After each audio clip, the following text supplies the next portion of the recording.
We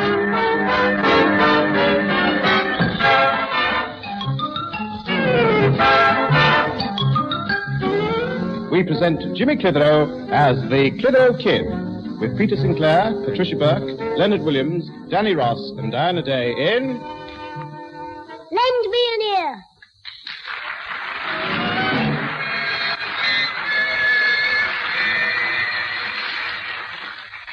Now look, Clitheroe, have you got some stuff to go to the Freemasons' Hall? Yes, I have, Higginbottom. It's for a jumble sale. Right, well, here's my taxi. You won't get much for that at a jumble sale. If I wasn't in a hurry, I'd bash you. Look, Clitheroe, where's this stuff you want shifting? In the back of my car, but I'm taking it myself. I don't need your taxi. Now look, I was definitely told you wanted me. Then whoever told you must be some troublemaking practical joker. Who was it? I'll tell you who it was. Excuse me, I'm just going for a walk. Come here, you. Oh, let go of me hair. You'll scalp me. What do you think you're playing at? I can explain. I went round to play with your Aussie, but he was going out with his mum. And when I saw him with his best suit on, I remembered the jumble sale. What? You're asking for it, my lad. Now look here. Bottom, you are not going to hit that boy while I'm here. All right, then. I'll hit you. Come on. What's all the row about? They'll tell you, Mum. I'm just going in the house to get out of trouble. Get out my old work. You're staying here. Look, missus. Your son just got me round here on a wild goose chase. I haven't, Mum. I heard Mr. Craythorpe tell you that before he could move the stuff to the Freemasons' Hall, he'd have to get in touch with Mr. Higginbottom. So I thought I'd save him the bother. But, James, I didn't want his taxi. I only wanted to ask Mr. Higginbottom what time his brother-in-law would be at the hall. He's the caretaker. Oh, I didn't hear that. You mean when you were listening at the door? Yes, Mum. When I wasn't listening. I'd just come out of the bath, and I bent down to tie my shoelace. In your carpet slippers? Yes, that's right, in me Oh, head.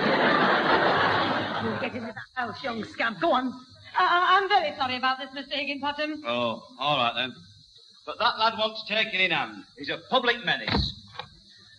See you in a minute, Theodore. Go on into the living room, you. Go on. Yes, Mum. And just listen. If I hear any more of you saying things you shouldn't, I'll tan your hide for you. I'm sorry, Mum, but you needn't worry. You'll never hear that again. Hey, Jimmy, what have you been saying to Mr. Whittle here? Mind you, Mum, I could be wrong. Oh, no, not more bother. Mr. Whittle, what's it all about? Hello, Pat. I'll tell you. Young Jim here told me that Peter here doesn't want me in the Rose and Crown Tarts team anymore. So I've come round to find out why he wants me exterminated. Oh, here we go again. Jimmy? Jimmy? I'm innocent. I know nothing. Whatever it was I said, I never said it. Pat, this young scamp, he was eavesdropping last night when I was on the phone to Fred Earnshaw. That does it. Come here, Jimmy. Come on. Mum, don't hit me. You know I'm delicate. Look, I only went round to Mr. Whittle's to ask him if he'd take me to the speedway racing tomorrow night. I know you did, Jim. But when I said I'd be playing darts for the Rose and Crown, you said I wouldn't, because your granddad wanted me dropped. Now, didn't you? I don't remember. My mind's gone blank. Like the telly with the picture off. And normal service won't be resumed till I'm safely out of the house. Now, look, Whittle, let me explain. You know that the team's been losing a lot of matches lately. Oh, so that's it, eh? Now, look, Jock, I'll admit I've played one or two tough games lately, but we all have our off days. You can't always be persistent. Now, look, now, if you'll just listen to me. Look, there's others been playing bad besides me, and I refuse to be made the billy goat. Do you mind if I finish what I was trying to say? I don't know why they bother with darts. With the wind they've got, it should be blown football. Father, did you tell Mr. Earnshaw you wanted Mr. Whittle dropped from the team? I did not. I suggested we reshuffle the best players from the first and second teams and make Whittle here the second team captain. Oh, well, that's a fish of a different kettle.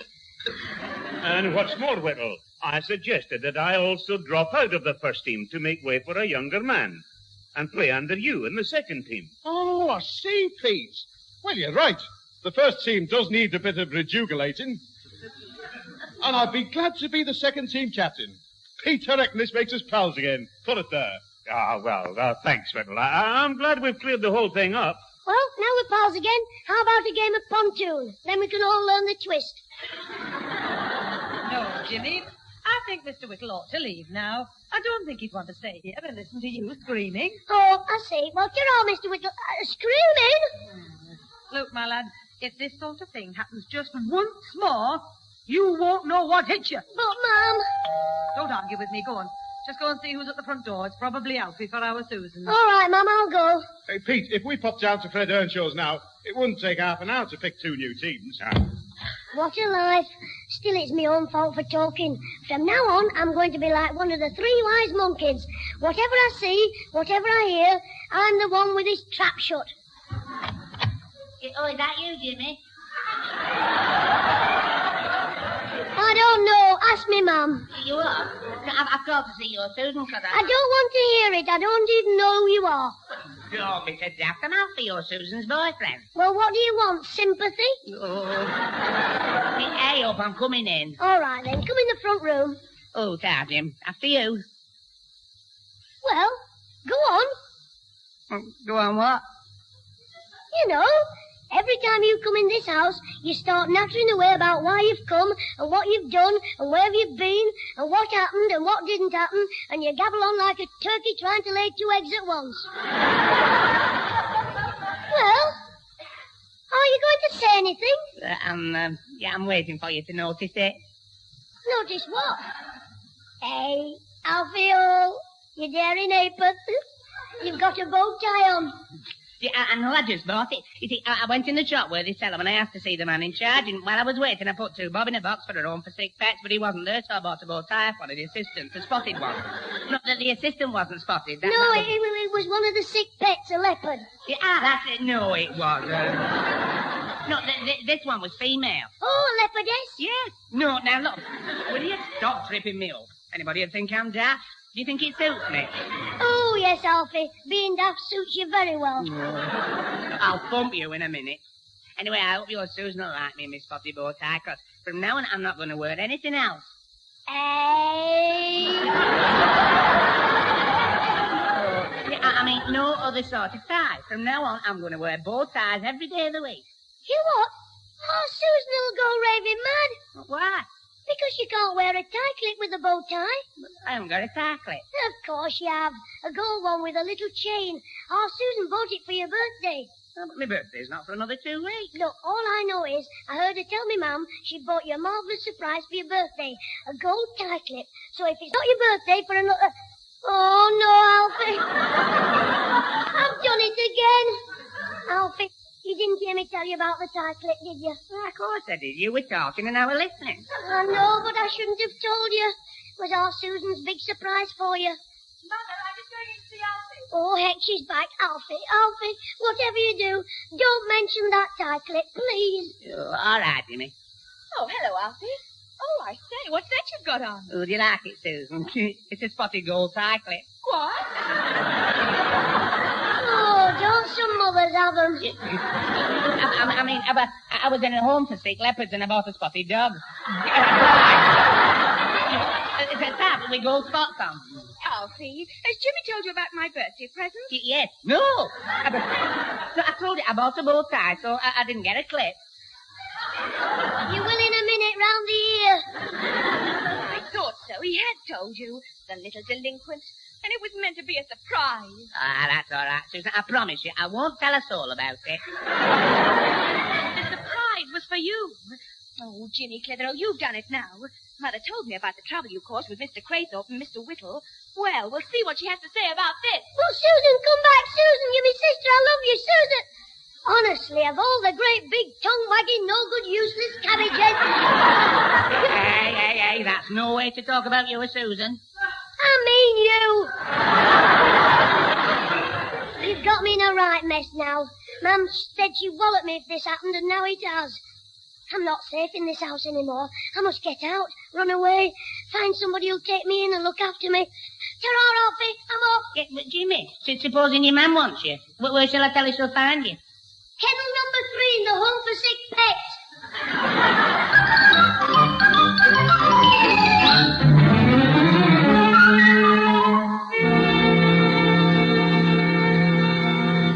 Sure you won't stay for a cup of tea, Theodore?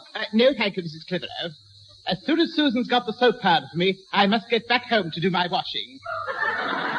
Theodore, it's a funny time to do your smalls 8 o'clock at night. Or don't you like the people to see your unmentionables hanging out to dry in the daylight? Father, stop here. Oh, please don't stop him, Mrs. Clitheroe. I quite enjoy his Highland wit. If he gets warmed up, he might even regale me with the story of how he hunted the wild man-eating haggis. Oh, Theodore, you're as bad as he is. Anyway, it is a bit late. Won't the washing keep until tomorrow? No, I'm afraid not. I don't want my sister to know about the accident. You see, I'd just finished watering my hanging plant, and I let my budgerigar out of his cage. He got so excited, he landed on the plant pot and upset it. And I got wet compost all over my sister's antimacassar. Theodore, what an exciting life you lead. Oh, I'm so proud of Mr. Craythorpe. I hope there's enough for you. Oh, yes, thank you, Susan. And I'll get some from the grocer's first thing in the morning to pay you back. Oh, if you do buy some, don't forget to ask for Wizzo. Wizzo? Yeah, that's right, Theodore. It's a new soap powder that'll be in the shops tomorrow. And as a publicity stunt, they're sending men round called Wizzo Willie. If one of them calls on you and you've got a packet of Wizzo, you get a 2-guinea prize. I approached a young lady on the promenade and said, "You are Sunshine Sally of the Daily Echo, and I claim the..." Want any corner? Here's half a crown. What about the other sixpence? Sixpence. What's that? To get a bar of chocolate out of the other machine. I don't run errands for nothing, you know. Oh, well, here you are, then. You see, Susan, it's dead simple. This pal of mine who works for the soap powder firm told me you can get a 2-guinea prize off Wizzo Willie just as easy as you could fall off at Jimmy me fag.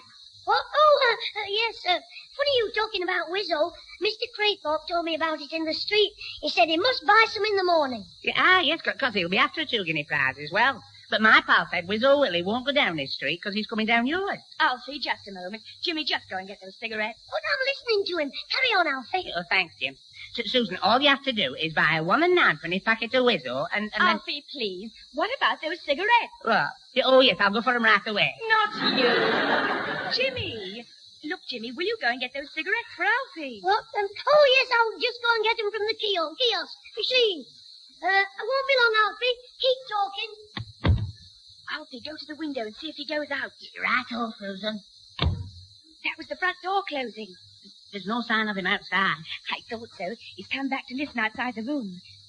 But, Alfie, if Wizzo Willie's coming down our street tomorrow morning, he'll knock at somebody else's door before ours. Yeah, no. But my pal told me that if Willie sees you out of doors with a packet of Wizzo, he'll still give you the 2 guineas. All you've got to do is wait at the top of the street for his van. Well, it sounds dead easy. But I'm afraid I couldn't do that. I mean, it would be rather dishonest, wouldn't it? Yes, I suppose you're right, Susan. Oh, where's Jimmy with my cigarette? I'm dying for a smoke. I'll just go and borrow one off Grandad, if you like. Won't be a moment. Did you hear that, Alfie? He's only just gone out. I'll bet he's walked into the trap. I must go and tell Mother before he gets back. Yes, that's right, Susan. Ain't it funny? Tomorrow your Jimmy will spend 1 9 on something he doesn't want, then wait to the top for a street for a van that won't come, and all for 2 guineas that he won't get. Yes, and it'll serve him right. And all because you told me that story. Yeah, I know. He's always saying I'm daft, but when he finds out how he's been tricked, he'll realise he's nearly as daft as me.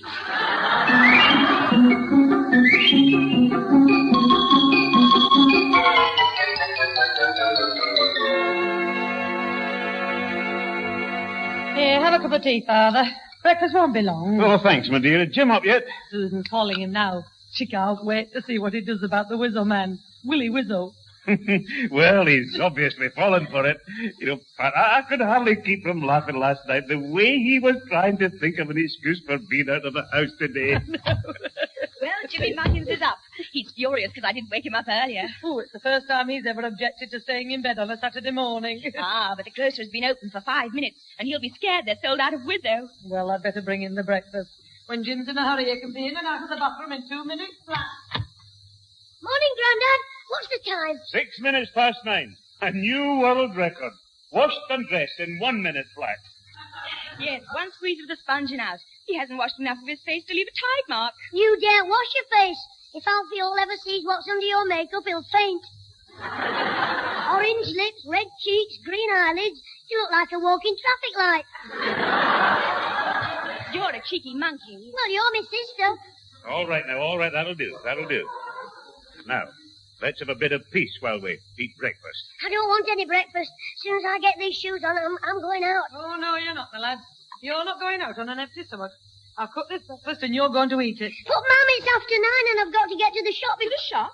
I mean, to the top of the street to meet with Ozzy. Look, Ozzy can wait till you've eaten. Oh, why don't you phone Ozzy up and tell him to come down here? Yes, I'll do it for you. No, I don't want him to know. Mr. Higginbottom, I mean.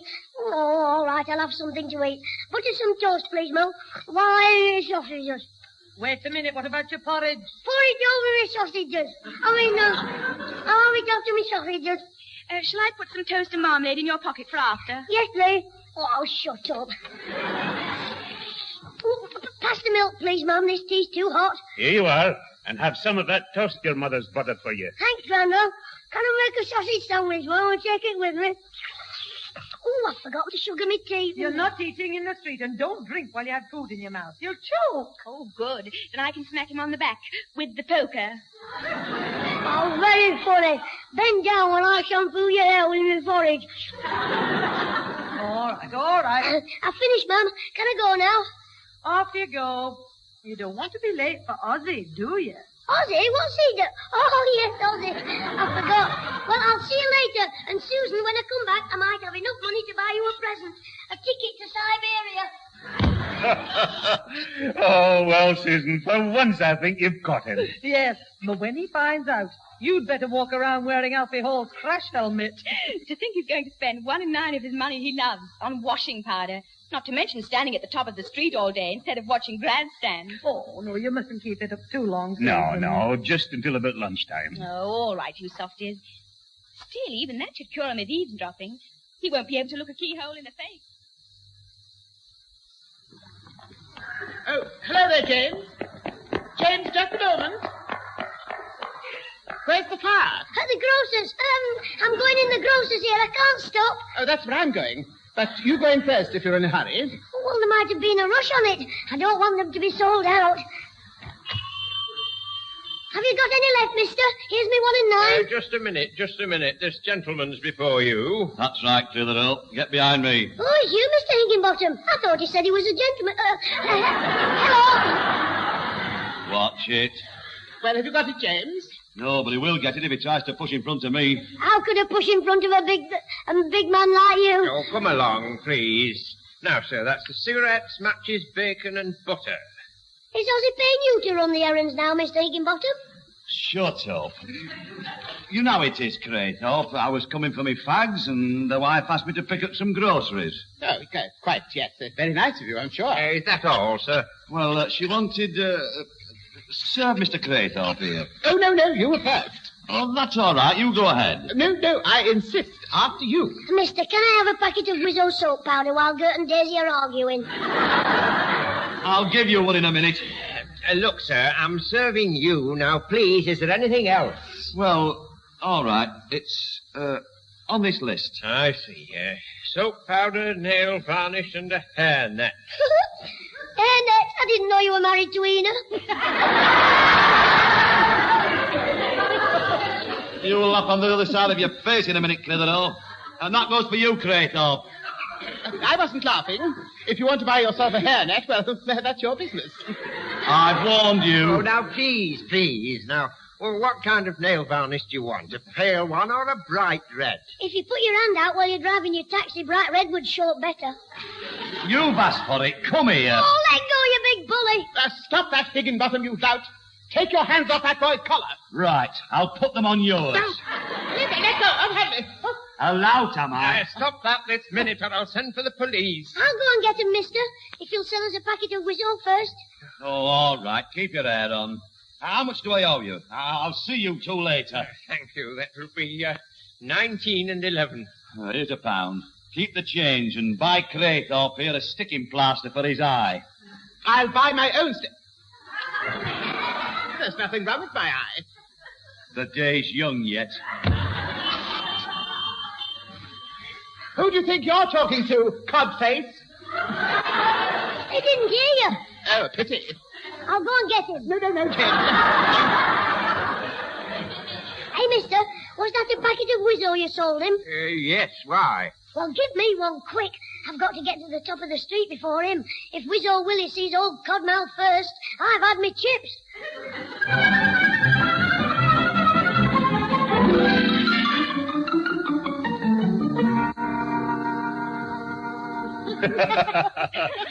Oh, dear, Jim, son, you should have seen your face when Susan told you the truth. Go on, love. Ha, ha, ha, blooming ha. The lot of you. A lot of hyenas. Oh, was it cold then at the top of the street for 3 hours? Another crack from you and you'll be out cold for 3 hours. Now then, Jimmy, can't you take a joke? A joke? It cost me 1 and rotten 9pence. A soap powder.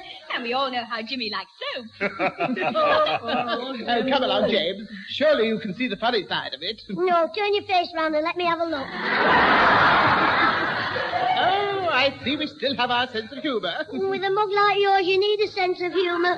Jimmy, don't pick on Mr. Craythorpe. We were all in on it. And I hope it's cured you of listening to other people's conversations. Don't worry, from now on, I won't listen to any of you. Good. Well, it's achieved something anyway. Now let's forget about it, Jimmy. I want you to take a note round to Mrs. Eccles for me. Jimmy, do you hear me? How can I hear you when I'm not listening? Jimmy, don't talk to your mother like that. Now do as she says. We should make your minds up. Do you want me to listen or not? Now, look here. James, you're being rather naughty. He's a little upset, Mr. Sinclair. Oh, he's very good at making fun of other people, but he can't take it himself. You big baby. Did Imps want his little dummy then? No, little Jimmy wants to play with Susan's throat. Come here. You little imp. Stop it, Jimmy. Now come in the other room till I give you a note for Mrs. Eccles. All right, I'll go, and I'll call for Ozzy on the way. I'll give him what for. Why? Why, Ozzy? What's he done? Nothing, but you lot are all too big for me to hit.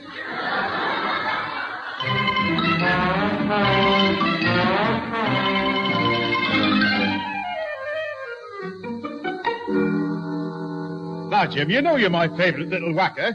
I have a strong feeling of affectation for you. But, I must say, you got your just deserts. I didn't think you'd side with him, Mr. Whittle. Everybody knows you've got what you deserve. Get on with your washing up, Scraggy Neck, or I'll push you down the puddle. Look, don't you talk to Susan like that. She's right. You did get what you deserve. So did you two. You got each other. Now, calm down. We don't want these historical outbursts. Jim, you were taken for a ride. So why not accept it with good graciousness? Well, I'm willing to forget it, but they keep rubbing it in. All right. Let's all forget it. It's all over now. So let's be friends. You know what they say? All for one and one for all. Like the 3 mountaineers. Right you are, Whack. The 3 mountaineers and Susan the mountain goat. Will you stop calling Susan? He was at the door, someone, please. Go on, Alfie. Didn't you hear your master's voice? All right, clever. Anyway, she can't be me master because she's a girl, so you'd have to call him me. Alfie, see who's at the door. Oh, well, that's done. Oh, Mr. Whittle, how I hate washing up. Aye, it is a bit tedious. Especially since you're only going to muck 'em up again. I know how to do away with washing up. Huh? How? By paper plates? No, by a dog. I fell for that one, all right. Susan, come here quick, Susan. What is it? The man at the door. Come here, I want you. All right, I'm coming. Who is it? If it's Mrs. Eccles wanting something for the jumble sale, give her Alfie. Who is it, Alfie? It's him, the fellow with the powder. The bloke who Jimmy went for, but he wasn't there. The bloke, I mean, and now he's whizzed here. The Willie, the wizard, the Wizzo Willie. You don't mean one of the Willie Wizzos is actually at the door? Yes, I do. No, I do. I mean, yes. He asked me if I had a packet of Wizzo, because he's Willie. Oh, no, it can't be. That little nuisance will win after all. Oh, he's not little. He's about 6 foot. Jimmy, I mean. Oh, I see. But shall I tell Jimmy the man's here? No, wait a minute. I'm not going to let him have the laugh on all of us in the end. Go in and buy the powder off Jimmy. Ah, Susan, we can't cheat him out of the 2 guineas. We'll give Mother the money, and she can let Jimmy have it later. On his birthday, any time. But he's not going to beat me now. All right, Susan, if that's what you want. It is. Now go on. Tell him you want it for your mother. Hello, Jim. Have you still got that packet of Wizzo? Now don't start again. You've had your joke. Yes, Alfie, turn it off. Enough's as good as a fiesta. No, I want a packet for my mother. She's got to wash tomorrow. The clothes, I mean, not wash herself. Well, she will wash herself, but not with Wizzo. Look, can I buy that packet and save myself a trip to the grocer's? No, you can't. Oh, good. Well, here's 2 bob. You what? Well, you got it? Yes, it's on the sideboard. But I'm not selling it to you. But you must. He's waiting. My mother, I mean, at the door with the washing. Oh, go on. Look, I'll give you ½ a crown. No, I had to run to the grocer's for it and stand around for hours. You get walking. Oh, Jim, please. Look, here's 3 and 6. No. 5 bob. You might as well say 7 and 6. 7 and 6. Yours. Sold to the gentleman with 2 heads. Yeah, I've never met a little money grabber as bad as you. Well, that was a slick bit of trading, Jim. I think I'll get home before you sell me the Mersey Tunnel. No, don't go, Mr. Whittle. Let's go to the door and see what Dickie Dottie's up to. Okay, Jim. He was acting a bit auspicious. Here's a packet. He gave me 1 and 9 in this envelope. Well, open it quick before Jimmy sees you. That's right, but you'll have to be quick. Oh, I will, but I... Oh, What do you want, nuisance? I want you to open that envelope. Oh, it's no good, Susan. I better open it. Hey? Hey, that's funny. There's no money. Only this note. Oh, no. Oh, what is it, Alfie? What does it say? It says, ever been had, Jimmy.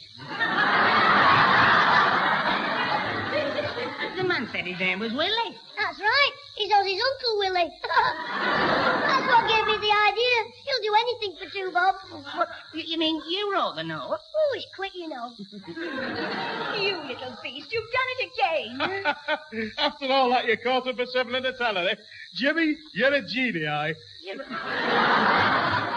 But wait a minute, I don't understand. What happened about the soap powder prize? Don't worry, Alfie. It'll all come out in the wash.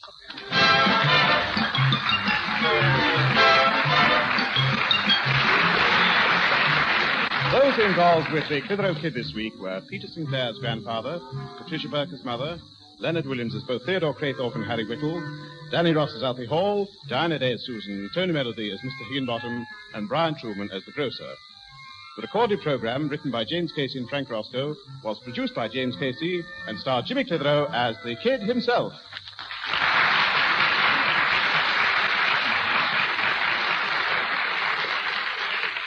Well, everybody had a good laugh about my trick, all except Susan. So this morning, I told me Mum I'd make it up to our Susan. I took her breakfast in bed. Tea, toast, and a nice bowl of soap flakes. She went mad and she was foaming at the mouth. Ta-ra!